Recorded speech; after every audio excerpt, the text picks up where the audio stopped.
Hello students, welcome back to the second part of the third chapter of geography, that is physiography and drainage. Okay, so in the first part we have studied about the physiographic division of India, like the Himalayas, the North Indian plain, the coastal plain, the peninsula region and the groups of islands. Okay, so in this part we will study about physiographic divisions of Brazil. Okay, a large part of Brazil is occupied by highlands, plateaus and small mountains. See, map में देखिए क्या बोला गया है कि the Brazil का जो large part है वो किससे ऑक्यूपाई है, किससे घिरा हुआ है, हाईलैंड से, प्लेटियोस से एंड स्मॉल माउंटेन से. सी आप इंडेक्स में देख सकते हैं जो हाइट इन मीटर्स दिया हुआ है तो उसमें 1000 के ऊपर जो है हाइट नहीं दी गई है.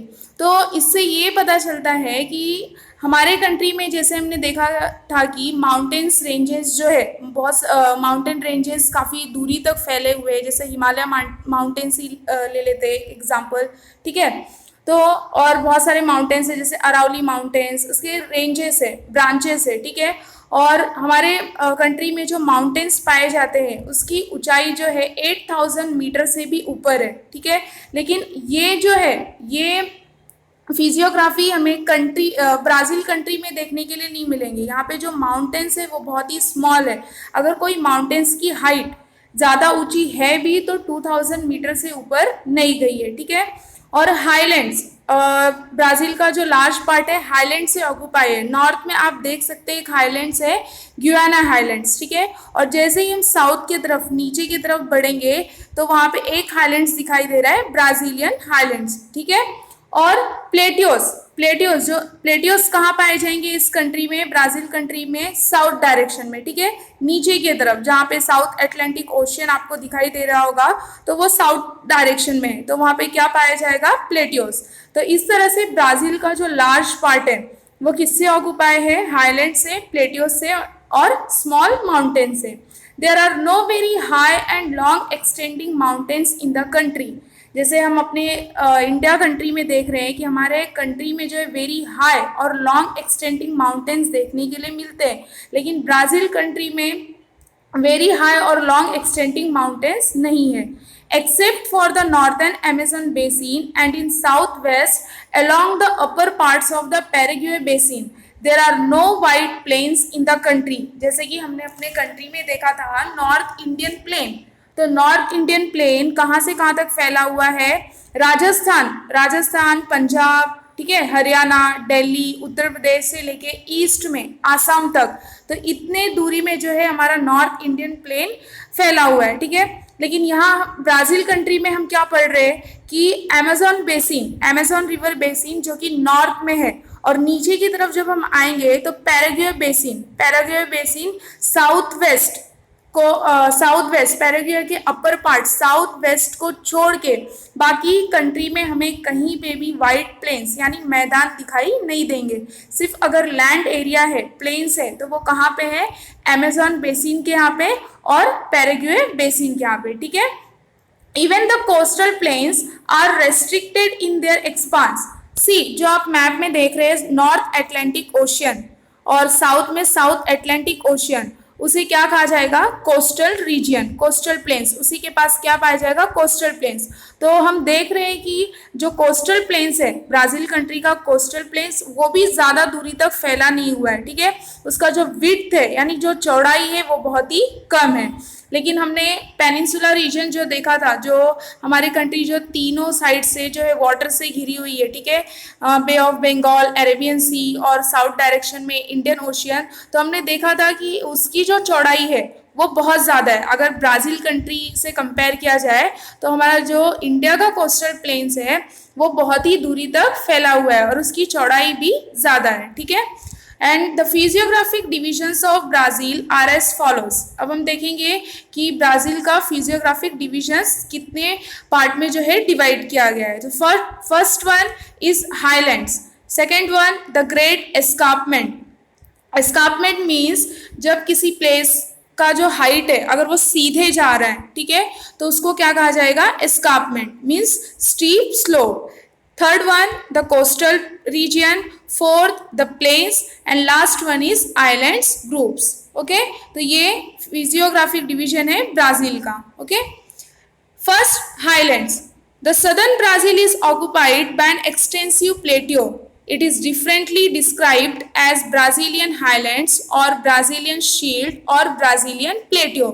तो हमने देखा था कि ब्राज़ील का लार्ज पार्ट जो है हाईलैंड से, प्लेटियो से और स्मॉल माउंटेन से घिरा हुआ है. ठीक है, तो जो प्लेटियोज है, एक्सटेंसिव प्लेटियोज, वो कहाँ पाया जाएगा?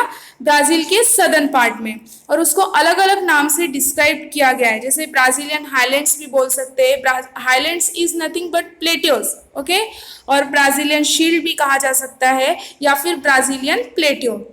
Brazilian and Guiana Highlands together form the core of South American continent. See, north में आपको मैप में आपने नॉर्थ डायरेक्शन में दिखाई दे रहा होगा गुयाना हाईलैंड्स, और नीचे की तरफ आएंगे तो ब्राज़ीलियन हाईलैंड्स और ब्राज़ीलियन शील्ड. ये दोनों एक साथ क्या फॉर्म करते हैं? Core of South American continent. ठीक है, the main part of the Guiana highlands is in Venezuela at and of extends up to French Guinea. See, Guiana highlands के ऊपर आपको एक रीजन दिखाई दे रहा होगा, वेनेजुला. ठीक है, तो जो गुयाना हाईलैंड्स का जो मेन पार्ट है वो कहाँ पे है? वेनेजुला पे. ठीक है, और वो गुयाना हाईलैंड्स कहाँ तक एक्सटेंड है? अप टू फ्रेंच गिनी तक. Okay, next, in Brazil it covers the states of Roraima, Para and Amapa in the north. See the map. Brazil जो है नॉर्थ डायरेक्शन में कौन से स्टेट्स फाउंड होंगे ब्राज़ील के? Roraima, Para and Amapa. And the lower part of these highlands is found in Brazil, but the highest peak of Brazil, Pico de Neblina, is 3014 meter high and lies on the border between Brazil and Venezuela. See, जो आपको ये pico de नेब्लिना दिखाई दे रहा होगा, ये Brazil का जो है हाईएस्ट पीक है. ठीक है, और ये कहाँ पे लोकेटेड है? वेनेजुला और ब्राज़ील के बीच में. ठीक है, वेनेजुला आपको दिखाई दे रहा होगा, गुयाना हाईलैंड्स के ऊपर वेनेजुला रीजन है. ठीक है, और उस अमेज़न रिवर बेसिन के ऊपर क्या है? ब्राज़ील. ठीक है, तो वेनेजुला और ब्राज़ील के बीच में ब्राज़ील कंट्री का हाईएस्ट पीक लोकेटेड है. क्या नाम है उसका? Pico de Neblina. ये आप याद रखना कि कंट्री का जो हाईएस्ट पीक है उसका नाम क्या है? Pico de Neblina. ये आपको मैप में पूछ सकते हैं. और उसकी हाइट कितनी मीटर दी गई है? 3014 metre. Okay, next, in Brazil it covers the state of Roraima, Para and Amapá in the north, and the lower part of these highlands is found in Brazil, but the highest peak of Brazil, Pico de Neblina, is 3014 meter high and lies on the border between Brazil and Venezuela. Okay, next, the regions to the east and south of the Brazilian highlands have an altitude of more than 1000 meter, but in other parts the altitude is between 500 to 1000 meter. तो Brazilian highlands जो आप map में देख रहे हैं उसका जो east region है, south of the Brazilian highlands, उसका जो ईस्ट रीजन है वहाँ पे हाइट क्या बताई गई है? Altitude means height 1000 metre. पर और पार्ट्स में बोला गया है कि हाइट जो है धीरे धीरे डिक्रीज हो गई है, और वो कितना है? 500 to 1000 metre. Okay, the highlands gradually slope towards north and slopes are not very steep. जो ये ब्राज़ीलियन हाईलैंड्स आप जो देख रहे हैं, ये धीरे धीरे जो है इसका जो स्लोप है किस तरफ गया है? नॉर्थ की तरफ. लेकिन जो वो स्लोप है वो इतना ज़्यादा स्टीप नहीं है, यानी एकदम सीधा नहीं है, जेंटल है. ठीक है, and the tributaries of Amazon flowing through this region make rapids and waterfalls, and towards the north the slopes are steep but not abrupt. और जैसे ही ये ब्राज़ीलियन हाईलैंड्स का जो स्लोप है वो नॉर्थ की तरफ अगर बढ़ रहा है तो वो स्टीप है, पर इतना एग्जैक्ट यानी जितना स्टीप होना चाहिए उतना नहीं है. कैसा है? जेंटल है. Okay, and a number of rivers take off from the terminal portion of the highlands and flow northwards to meet Atlantic Ocean. See, Brazilian highlands जो हम देख रहे हैं वहां से जो है, जब ब्राजीलियन हाईलैंड्स जो टर्मिनल पोर्शन है, उसका टर्मिनल पोर्शन यानी जहाँ पे हाईलैंड्स खत्म हो रहा है, एंड हो रहा है, तो वहीं से बहुत सारे जो रिवर्स है ओरिजिनेट होती है।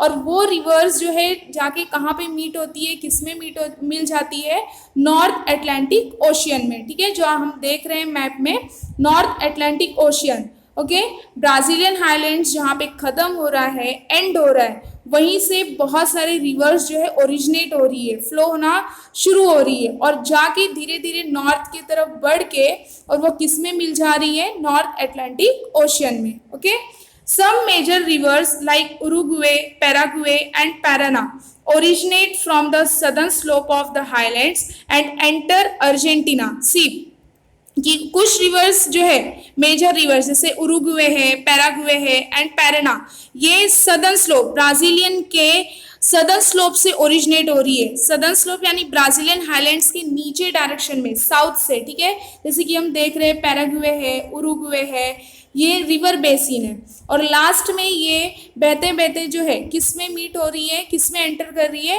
अर्जेंटीना में। ठीक है, and its slope towards the east is steep and it appears in the form of an escarpment. और इसका जो स्लोप है, ढलान, वो ईस्ट के तरफ जो है एकदम स्टीप है। ठीक है, और ईस्ट के तरफ जब ये बह रही है तो वहां पे क्या फॉर्म हो रहा है, एस्कार्पमेंट। ठीक है, ये आप देख सकते हैं, ईस्ट में क्या है, great escarpment. Okay, next the great escarpment. Okay, next physiographic division is great escarpment. Though it occupies a very small area, the nature of its slope and the effect it a separate physiographic region. The eastern side of the highlands is demarcated because of the escarpment. See, next physiographic division क्या है Brazil country का, great escarpment. आप map में देख सकते हैं, ये जो पूरा एरिया है वो किसका है, एस्कार्पमेंट का। ठीक है, भले ही ये एस्कार्पमेंट ने बहुत ही स्मॉल एरिया कवर करके रखा है, लेकिन जो ये स्लोप का नेचर है और उसका इफेक्ट वो अलग ही फिजियोग्राफिक रीजन बनाता है। ठीक है, eastern side of the highlands, जो ब्राजीलियन हाईलैंड्स है उसका जो ईस्टर्न साइड है उसको डिवाइड कर दिया गया है, किसके वजह से, ये एस्कार्पमेंट की वजह से। Okay, and in this region the altitude of the escarpment is 790 metre. जो हम ये रीजन देख रहे हैं, ब्राजील कंट्री का जो एस्कार्पमेंट देख रहे हैं, उसका जो हाइट है, एल्टीट्यूड है, वो कितना है, 790 metre. And in some regions the height decreases gradually, और कुछ रीजन में जो है इसकी हाइट धीरे धीरे क्या हो जा रही है, कम हो जा रही है। The escarpment is very steep, particularly from Sao Paulo to Porto Alegre. Okay, so आप मैप में देख सकते हैं साओ पोलो और पोर्ट एल्गेरी। ओके, दिख रहा होगा आपको, साओ पोलो कहाँ पे है, ब्राजीलियन शील्ड आपको दिखाई देगा, उसके साइड में देखिए साओ पोलो है। ठीक है, और जैसे ही हम नीचे की तरफ बढ़ रहे हैं वहाँ पे क्या लिखा है, पोर्टो एल्गेरी। ठीक है, तो क्या बोला है, एस्कार्पमेंट स्टीप है, बहुत ही स्टीप है, कहाँ पे, साओ पोलो से लेके पोर्टो एलेग्री तक। Okay, and the escarpment act as a barrier to the southeast trade winds, giving rise to the rain shadow area in the northeastern part of the highlands. See, escarpment जो है वो कैसा है, एकदम सीधे, उसका जो ऊंचाई है वो एकदम सीधे गया है। ठीक है, तो जो साउथ ईस्ट ट्रेड विंड्स जो हम देख रहे हैं वो कोस्टल रीजन, वहां से जो हवा बहती है उसको क्या कहा गया है, साउथ ईस्ट ट्रेड विंड्स।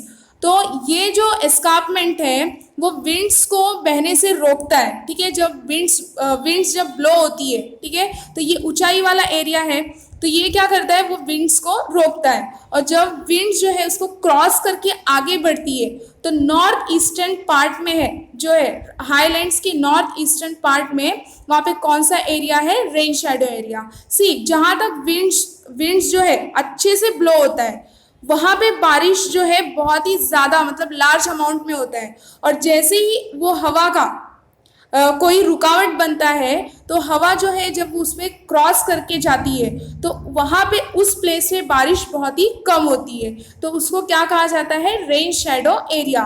तो वैसे ही बताया गया है कि जब साउथ ईस्ट की तरफ से, साउथ ईस्ट डायरेक्शन से जब हवा बहती है तो ये एस्कार्पमेंट उस हवा को रोकता है। तो एस्कार्पमेंट जहाँ पे है वहाँ पे बारिश जो है वो ज़्यादा मात्रा में होती है, लेकिन एस्कार्पमेंट को क्रॉस करके जब वो हवा नॉर्थ ईस्टर्न डायरेक्शन में बढ़ती है तो वहाँ पे बारिश क्या होती है, बहुत ही कम होती है। इसलिए उस एरिया को क्या कहा गया है, rain shadow area. Okay, and the region to the north of this area is called draft quadrilateral. क्यों कहा गया है, क्योंकि वहां पे बारिश जो है बहुत ही कम होती है, तो नॉर्थ डायरेक्शन के रीजन को क्या कहा गया है, draft quadrilateral. Okay, next the coast. Brazil has a coast line of about 7,400 kilometre. हमने अपने कंट्री का कोस्ट लाइन कितना देखा था, 7,500 किलोमीटर, और ब्राजील का कोस्ट लाइन कितना है, 7,400 किलोमीटर। यानी हमारे कंट्री का coast line as compare to Brazil ज्यादा है। ओके, वन में divide that into two parts, namely northern and eastern coast. The northern coast extends from Amapá province in the north to Rio de Grande do Norte in the east. Okay? तो जो ये coast area है, coastal plain Brazil का, उसको divide किया गया है two parts में। तो उसको नाम क्या दिया गया है, northern and eastern coast. Northern यानी नॉर्थ डायरेक्शन में, और ईस्ट में कौन सा है, eastern coast. The north coast extends from Amapa region in the north to Rio de Grande do Norte in the east. Rio de Grande do Norte जो कि east direction में है, ये भी एक रीजन का नाम है। तो जो हमारा जो ब्राजील का जो नॉर्थर्न कोस्ट है वो कहाँ से कहाँ तक फैला हुआ है, नॉर्थ के अमापा रीजन से लेके ईस्ट के Rio de Grande de North region तक। Okay, and this can be called as the north Atlantic coast. इसलिए इसे क्या कहा गया है, नॉर्थ एटलांटिक कोस्ट। आप मैप में देख सकते हैं। Okay, from there the eastern coast extends toward the south, और वहीं से जो है, जो नॉर्थ एटलांटिक ओशियन है, वहीं से ईस्टर्न कोस्ट कहाँ की तरफ फैल रहा है, साउथ की तरफ। Okay, the northern coast is characterized by mouths of many rivers including the Amazon, and therefore this region is low lying region. जो नॉर्थर्न कोस्ट है, नॉर्थर्न कोस्ट को कैरेक्टराइज, इसका फीचर्स क्या है, इसकी खूबियाँ क्या है, कि वहाँ पे जो है बहुत सारे रिवर्स का माउथ्स है, या माउथ्स मतलब रिवर का मुहाना, नदी का मुहाना, ठीक है, और उसमें जो है अमेजन रिवर बेसिन को भी इंक्लूड किया गया है। इसलिए जो ये रीजन है, जो नॉर्थर्न कोस्ट है, ये रीजन लो लेइंग रीजन है, यानी कम ऊंचाई वाला। इसलिए यहाँ पे हमें क्या देखने के लिए मिलेंगे, मैदान। Okay, and on this coast lie the Marajo islands and Marajo and Sao Marcos bays. Marajo is a large coastal island located between the mouths of the river Amazon and river Tocantins. See, Amazon river basin के side में आपको मैराजो island दिखाई दे रहा होगा, ठीक है। तो ये जो मैराजो आइलैंड है, ये मैराजो आइलैंड जो है वो अमेजन रिवर बेसिन का माउथ है। जो मैंने आप सभी को बताया अभी कि नॉर्थ अटलांटिक कोस्ट जो है वो, उसमें बहुत सारे जो है मेजर रिवर्स के जो है माउथ, मेजर रिवर का माउथ इंक्लूड किया गया है, उसमें अमेजन रिवर बेसिन भी है। ओके, तो जो मैराजो आइलैंड है वो एक लार्ज कोस्टल आइलैंड है, जो कि कहाँ लोकेटेड है, mouths of the river Amazon and river Tocantins, उसके बीच में, ठीक है। Next, the eastern coast receives large number of smaller rivers. जो ईस्टर्न कोस्ट है वहाँ पे बहुत सारे स्मॉलर रिवर्स ओरिजिनेट होते हैं, and the only major river which meets the Atlantic Ocean here is Sao Francisco. और एक ही बहुत बड़ी नदी है जो कि अटलांटिक ओशन में जाके मिलती है, और उसका नाम क्या है, साओ फ्रांसिस्को। सी, ईस्टर्न कोस्ट में बहुत सारे जो है स्मॉल रिवर्स है, large number of small reverse, लेकिन एक बड़ी नदी है जिसका नाम है साओ फ्रांसिस्को, और ये जाके कहाँ मिलती है, अटलांटिक ओशन में। The Brazilian coast is characterized by large number of beaches and sand dune complexes. जो ब्राजीलियन कोस्ट है जो हमने देखा, वो उसका फीचर क्या है, वो किससे कैरेक्टराइज्ड है, वहाँ पे बहुत सारे हमें बीचेस देखने मिलेंगे और sand dune. And the Brazilian coast is protected in some areas by coral reefs and atolls islands. Atoll islands मैंने आप सभी को बताया था फर्स्ट पार्ट में। एटॉल आइलैंड्स क्या होता है, वो ग्रुप्स ऑफ आइलैंड ही होता है, लेकिन उसका जो सेंटर है वो कैसा होता है, ओपन होता है, और ये सर्कुलर शेप में होता है। ये जो आइलैंड है वो कौन से शेप में होता है? सर्कुलर शेप में। और कोरल रीफ्स मतलब क्या होता है? ये अंडर वाटर इकोसिस्टम होता है। Coral reef is an under water ecosystem. तो ब्राजीलियन कोस्ट जो है वो किससे प्रोटेक्टेड है? कुछ जो है कोरल रीफ्स और एटॉल आइलैंड से। Next, do you know Praia do Cassino or Cassino Beach is the southernmost beach of the Brazilian coast on the South Atlantic Ocean. See, आपको मैप में पूछेंगे कि कैसिनो बीच कहाँ पे है, Brazil country का Cassino beach कौन से डायरेक्शन में, तो कहाँ पे है? Southern most. Okay, and it is considered to be the longest sandy beach in the world. ये जो कैसिनो बीच है ब्राजील कंट्री का, इसको वर्ल्ड का जो है सबसे लॉन्गेस्ट सैंडी बीच कंसिडर किया गया है। ठीक है, and it is a continuous beach extending for more than 200 kilometre. ठीक है, ये जो बीच है वो कहाँ कितने किलोमीटर तक फैला हुआ है? 200 किलोमीटर से भी ज़्यादा। ठीक है, next, plains. The plains in Brazil are confined to two areas, namely the Amazon basin in the north and the Paraguay-Paraná source region in the southwest. See, जो मैंने आप सभी को स्टार्टिंग में ही बताया कि अमेजन बेसिन और पैराग्वे पैराना जो साउथ वेस्ट डायरेक्शन में है, ये दोनों रीजन को छोड़ के हमें कंट्री में और कहीं पे भी मैदान देखने के लिए नहीं मिलेंगे। ठीक है, तो ब्राज़ील का जो प्लेन एरिया है उसको 2 एरियाज में जो है डिवाइड किया गया है। अमेजन बेसिन जो कि नॉर्थ डायरेक्शन में है और पैराग्वे पैराना सोर्स रीजन जो कि साउथ वेस्ट डायरेक्शन में है। Okay, Amazon plains laying between the two highlands form the largest plain land of Brazil, and Amazon plains laying in the northern parts of Brazil generally slope eastward. See, जो Amazon plains है, Amazon का जो मैदान है वो 2 highlands के बीच में है। ठीक है, और ये लार्जेस्ट प्लेन है, यानी सब अगर हमें कंट्री में कहीं पे भी लार्जेस्ट प्लेन देखने के लिए मिलता है तो वो कहाँ पे?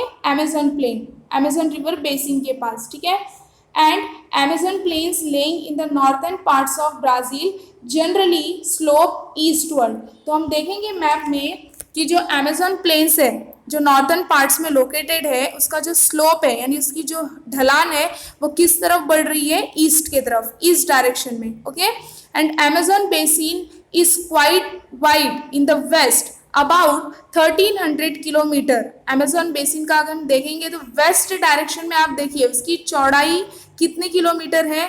1300 किलोमीटर ऐसा बोला गया है। मैप में भी हम देख सकते हैं कि अगर अमेजन बेसिन का चौड़ाई देखना है, विड्थ देखना है, तो हम कौन से डायरेक्शन में देख सकते हैं? वेस्ट डायरेक्शन में। और उसकी चौड़ाई जो है कितनी दी गई है? 1300 किलोमीटर। एंड इट नैरोज यानी उसकी जो चौड़ाई है, स्लोप, वो पतली जो होते जा रही है वो किस तरफ? ईस्टवर्ड। ठीक है, its width is minimum where the Guinea highlands and Brazilian highlands come closer. और जैसे ये गुयाना हाईलैंड जो हम लोग देख रहे हैं और ब्राज़ील हाईलैंड्स ये जब पास में आ रहे हैं तो अमेजन रिवर बेसिन का जो विड्थ है वो क्या होते जा रहा है? मिनिमम होते जा रहा है, कम होते जा रहा है। और कितना बताया गया है? 240 kilometre. Okay, and as the river approaches the Atlantic Ocean, the width of the plains increases. और जैसे ही ये Amazon river basin Atlantic ocean की तरफ बढ़ता है, उसकी जो चौड़ाई है, प्लेन की जो चौड़ाई है वो क्या हो जा रही है? इंक्रीज हो जा रही है। ठीक है, next, these are mostly forested areas and largely inaccessible due to frequent flooding and dense undergrowth. See, जो ये अमेजन रिवर बेसिन हम देख रहे हैं ये लार्जली जो है फॉरेस्टेड एरिया है, जंगल से भरा हुआ है और यहाँ पे आसानी से पहुँचा नहीं जा सकता। इनएक्सेसिबल मीन्स जहाँ पे इजीली हम पहुँच नहीं सकते। क्यों? क्योंकि यहाँ पे फ्लड आने के बहुत चांसेस है, फ्रीक्वेंटली जो है फ्लड आ सकता है। और क्या कहा गया है? Dense undergrowth. अंडरग्रोथ का मतलब ये होता है कि जहाँ पे श्रब्स, स्मॉल ट्रीज यानी जो पेड़ पौधे जहाँ पे ज़्यादा होते हैं तो उसको क्या कहा जाता है? अंडरग्रोथ। तो वैसे भी अमेजन रिवर बेसिन जो है ये फॉरेस्टेड एरिया है और यहाँ पे जो है फ्रीक्वेंट जो है अचानक से कभी भी फ्लड आ सकता है, तो यहाँ पे आसानी से पहुँच नहीं सकते। ठीक है, and most of the Amazon plains are covered by tropical rain forest Amazon plains जो है, अमेजोन का जो मैदान है, तो ज़्यादातर जो है ज़्यादा वो किससे कवर्ड है, ट्रॉपिकल रेन फॉरेस्ट से. The other plains in Brazil are located to the south western part of the highlands. और ब्राज़ील कंट्री का जो अदर प्लेन्स है यानी जो दूसरे मैदान है वो कहाँ पे लोकेटेड है, हाईलैंड्स के साउथ वेस्ट पार्ट में. Okay, they form the source region of Paraguay and Parana rivers. The source region of Paraguay slopes towards the south, while the source region of Paraná slopes towards the southwest. See the map. Map में हम देख सकते हैं जो Paraguay reason का जो source है, ठीक है, वो कहाँ पे, मतलब उसका जो स्लोप्स है वो कहाँ पे किसके तरफ बढ़ रहा है, कौन से डायरेक्शन की तरफ, साउथ के तरफ. ओके, और जो पैराना स्लोप्स है वो किसके तरफ बढ़ रहा है, south west. Okay, Pantanal is one of the largest wetland in the world. जो पैंथेनल है ये बोला गया है कि पूरे वर्ल्ड में जो है वेटलैंड्स है. वेट मीन्स क्या होता है, गीला. यहाँ की जो जमीन है वो गीली है, ठीक है. And it lies towards the south west part of the highland areas. और ये जो ब्राजीलियन हाईलैंड हम देख रहे हैं, तो पैंथेनल जो है ब्राजीलियन हाईलैंड के साउथ वेस्ट एरिया में लोकेटेड है, ठीक है. And it is a region of swamps. Swamps means क्या होता है, दलदल. स्वैम्स एंड मार्शेस, जो दलदली एरिया होता है उसको क्या कहा जाता है, swamps and marshes. It is a region of swamps and marshes in north western Mato Grosso do Sul in Brazil and it extends into Argentina too. See, ये जो रीजन है, जो पैंथेनल हम देख रहे हैं, ये पूरे वर्ल्ड में जो वेटलैंड्स है और ये कहाँ पे लोकेटेड है, हाईलैंड्स के साउथ वेस्ट पार्ट में. और ये जो रीजन है वो ज़्यादा जो है स्वैम्पी है यानी दलदली है.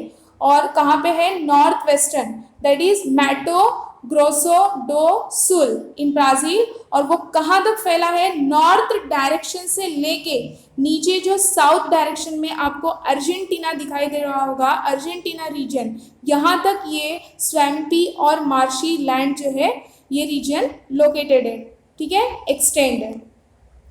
Next, islands. अब हम देखेंगे ब्राज़ील कंट्री का island. Besides the mainland some islands are also included in Brazil.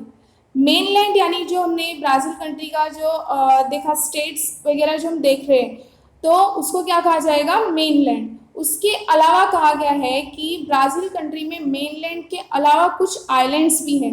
And they can be classified into coastal islands and marine islands.